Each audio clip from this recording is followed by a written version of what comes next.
শীতের সন্ধ্যায় সুন্দর একটা রাস্তা ধরে কিন্তু বাইকে চলে যাচ্ছিলাম হচ্ছে ভার্সিটিতে। ওইখানে নাকি পিঠার একটা উৎসবই বলে বসেছে। তো আমার অনেক আগে থেকে ইচ্ছা ছিল এখানে যাওয়ার। তা আজকে কিন্তু হুটহাট প্ল্যানিংয়ে কিন্তু চলে এসেছে এখানে। শীত মানে কিন্তু পিঠাগুলোর একটা সুন্দর একটা উৎসব, কিন্তু এই জিনিসটা হচ্ছে আমি আগে যেভাবে উপভোগ করতাম কিন্তু এই 2টা বছর হচ্ছে সেভাবে উপভোগ করতে পারছি না। তো আমার কাছে শীত আসলে এরকম পিঠার আয়োজন, যদিও সেভাবে অনেক পিঠা খেতে পারি না, কিন্তু এই ভরপুর আয়োজন দেখতে আমার অনেক বেশি ভালো লাগে। আমার মা কিন্তু এরকম ভরপুর আয়োজন করে সব আত্মীয় স্বজনকে দাওয়াত দিত, আমরা সবাই মিলে কিন্তু খুব মজা করে খেতাম।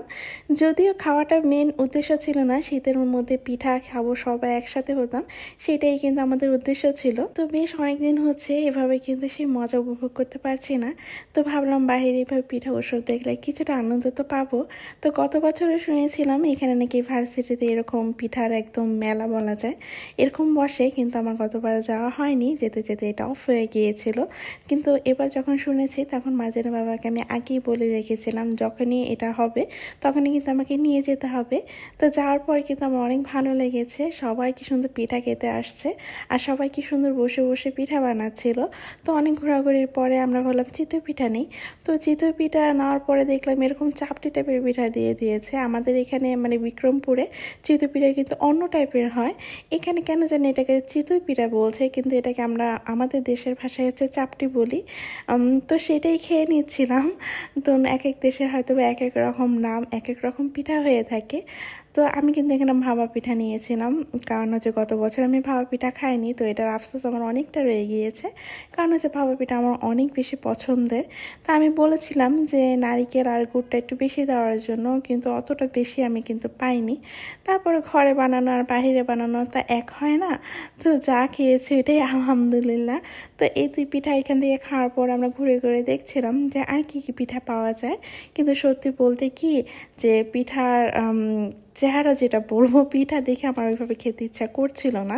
কারণ পিঠা যেগুলো দুধের যে পিঠাটা সেটার মধ্যে থাকবে পুরো দুধ দিয়ে ভরপুর, মানে দেখতে অন্যরকম একটা লোভনীয় লাগবে, কিন্তু তেমন কোনো পিঠাই আমার কাছে লোভনীয় লাগছিল না, উল্টা দেখে আরও খেতে ইচ্ছা করছিল না। তো যেহেতু এসেছি আর বাইরে যেহেতু শীত, তো ভাবলাম এই স্টলটার মধ্যে প্রচুর পরিমাণ ভিড় ছিল, তো ভাবলাম যে এখানে মনে হয় পিঠাগুলো বেশি মজার। তো এখানে খাওয়ার পরে কিন্তু এখানে আমরা আবারও চলে এসেছি। তো এখান থেকে বেশি কিছু অর্ডার করিনি, ওই একই চিতই পিঠা আর হচ্ছে ভাপা পিঠা। তো এখানে কি এক এক জায়গায় মেনু সেট করে রেখে দিয়েছিল। তো এত ভিড় ছিল, একটু ফাঁকা হতেই কিন্তু আমরা বসে পড়ি। যদিও এখানে চেয়ারও ছিল বসার জন্য, কিন্তু আমাদের কাছে পিঠা খাওয়াটা হচ্ছে পাটির উপরে বসে বসে খাবো সেই জিনিসটা বেশি ভালো লাগছিল। তো এখানে নিয়ে নিয়েছি। তো আগের তুলনায় এখানকার ভর্তার স্বাদও ভালো ছিল, তো দেখতেও কিন্তু বেশ ভালো ছিল। আর সাথে মার্জান বাবা এই যে পুলি পিঠা, একটার মধ্যে হচ্ছে হালুয়া আর একটার মধ্যে হচ্ছে আলু ভাজি দেওয়া। কিন্তু আমি কখন এরকম টাইপের পুলি পিঠা খাই না, আমরা হচ্ছে খিরসা কিংবা হচ্ছে যদি ঝাল হয় তাহলে এটা ঝুড়াগোস্ত এরকম দিয়ে খাই।